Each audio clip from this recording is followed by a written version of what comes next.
ये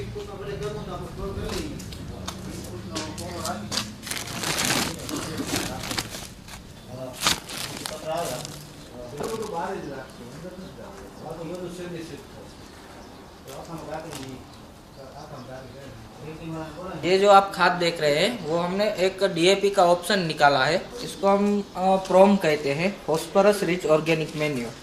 डीएपी का जो रॉ मटेरियल है वो कोई प्रकार का केमिकल नहीं है, वो जमीन का एक मिनरल्स ही है। उस मिनरल्स के अंदर वो पूरी प्रोसेस करने के बाद वो केमिकल बन जाता है और हमने इसमें से नेचुरली फॉस्फोरस अवेलेबल करने की प्रोसेस की है, जिसके कारण ये पूरा नेचुरल खाद है, ऑर्गेनिक खाद भी है ये पूरा। इसमें कोई भी प्रकार का केमिकल नहीं है।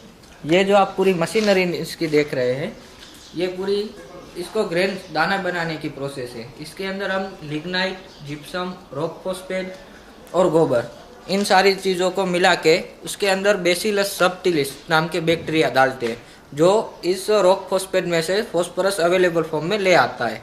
वो बैक्टीरिया को जीवित रखने के लिए उसके अंदर हम लिग्नाइट डालते हैं, जो कार्बन का काम करता है और बैक्टीरिया को खुराक देता है और लंबे समय तक टिकाने की क्षमता देता है। उसके अंदर जो हम गोबर डालते हैं वो भी बैक्टीरिया को बढ़ाने का एक माध्यम बनता है।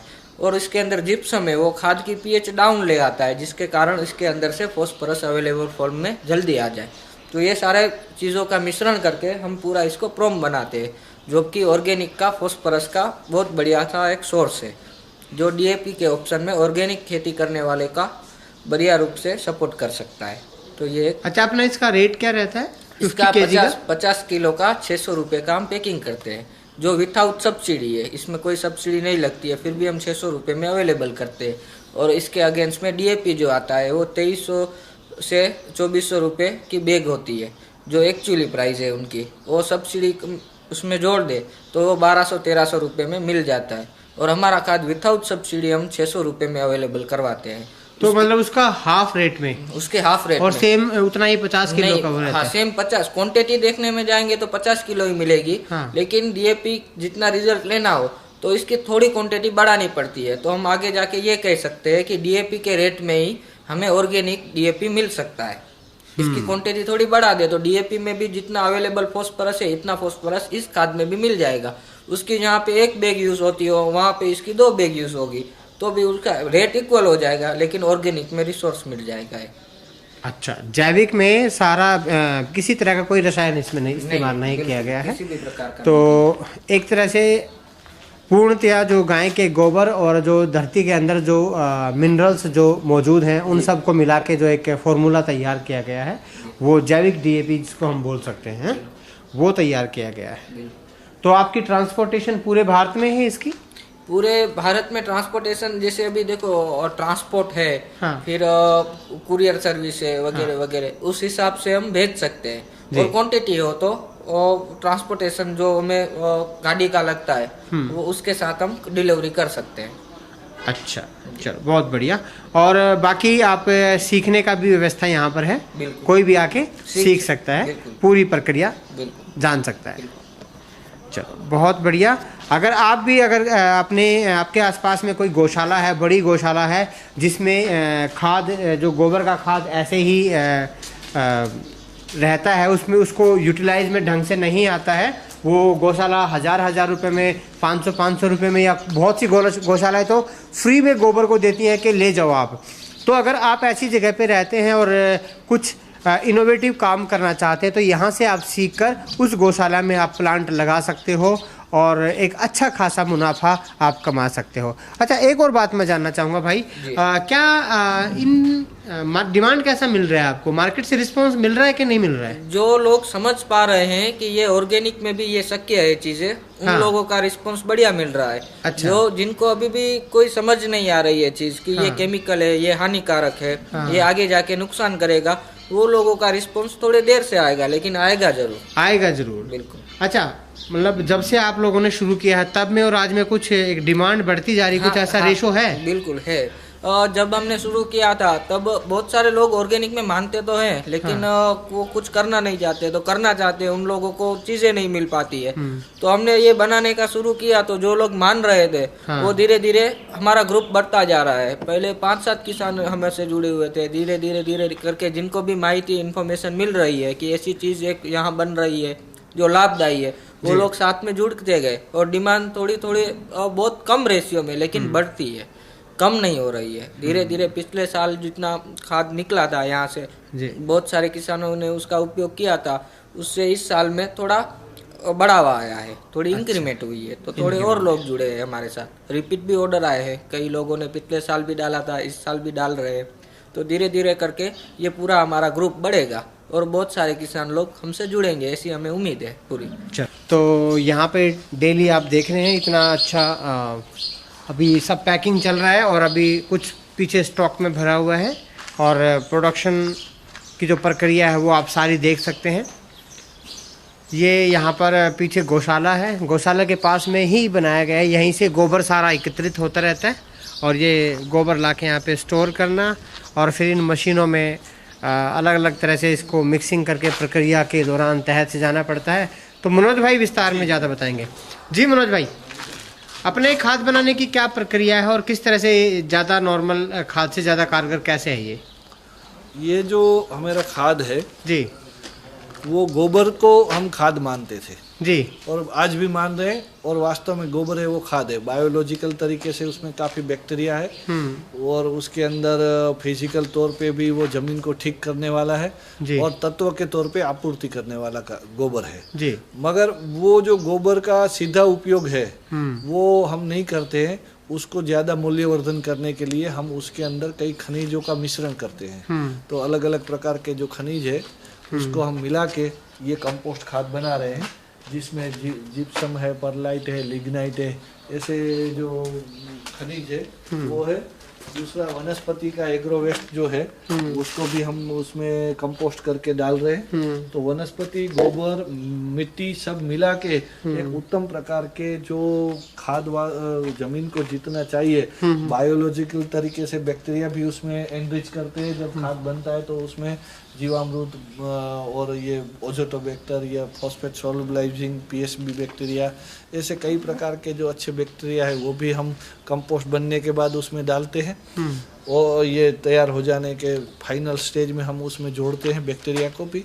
और ज़मीन को ठीक रखने, भौतिक तरीके से ठीक करने के लिए कई इसमें मिट्टी का भी प्रयोग करते हैं, तत्वपूर्ति के लिए भी मिट्टी का उपयोग करते हैं और साथ में गोबर और वनस्पति तो है। तो ये संपूर्ण तरीके से मैक्रो और माइक्रो तत्वों का और बायोलॉजिकल और भौतिक तरीके से ज़मीन ठीक करने वाला एक संपूर्ण खाद हमने बनाया है। बहुत बढ़िया। इसका रेट क्या रखा है हमने? ये हमारा रेट है 250 रुपये, 5 रुपये किलो के हिसाब से ये 250 रुपये का एक बैग है, एक बैग है। हाँ, ये अभी हमें इतना मुनाफा प्रॉब्लम हो रहा है, ये जो बनाने का सब किसान बना सके, जब हर गौशाला बना सके उसके लिए हमारा प्रयास है। उसमें एक ही प्रॉब्लम आता है कि किसानों को अभी भी ये थोड़ा महंगा हो रहा है। 5 रुपये किलो के हिसाब से 250 रुपये की बैग जो है वो उसको आज भी थोड़ी महंगी दिख रही है, क्योंकि ये थोड़े क्वांटिटी में डालना पड़ता है। प्रॉब्लम ये है कि हमारा जो डीएपी यूरिया है उसके ऊपर सरकार की सब्सिडी ज़्यादा है और इसके गोबर के खाद के ऊपर हमने खाद तो बना लिया, मगर वो सब्सिडी न होने की वजह से हम यूरिया का और डीएपी का कंपटीशन करने में हम मुश्किल ही हो रही है। उसके कारण ये विषय अभी चलने में थोड़ा रुका हुआ है। अगर सरकार इसको सब्सिडाइज कर दे डीएपी यूरिया के एस्पेक्ट से उसके सामने, तो मेरे हिसाब से ये खाद किसानों को जमीन भी बदल देगा, किसानों के उत्पाद को भी बढ़ा देगा और ये गौशाला जो है, ग्रामोद्योग भी, बहुत प्रकार के ग्रामोद्योग इसमें से बढ़ सकते हैं। और गांव-गांव में ऐसा वनस्पति का कचरा पड़ा है, गोबर पड़ा है, कई प्रकार की अच्छी अच्छी मिट्टी है, तो वो खाद बनाने वाले लोग ढूंढ के सब अच्छा बनाने में लग जाएंगे।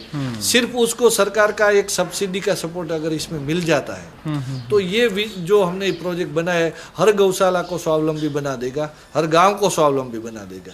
क्योंकि हर गांव का जो खर्चा है, सबसे ज़्यादा पैसा बाहर जाने का माध्यम है वो खाद है। सबसे करोड़ों रुपया का खाद हर गांव से जा रहा है। वो उसके गांव के कचरे को वो मिल सकता है, उसके गांव के लड़के को मिल सकता है, उसके गांव की गौशाला को मिल सकता है। तो वास्तव में पूरा जो सरकार इसको सपोर्ट कर रही है गौशाला को, वो जरूरत नहीं है।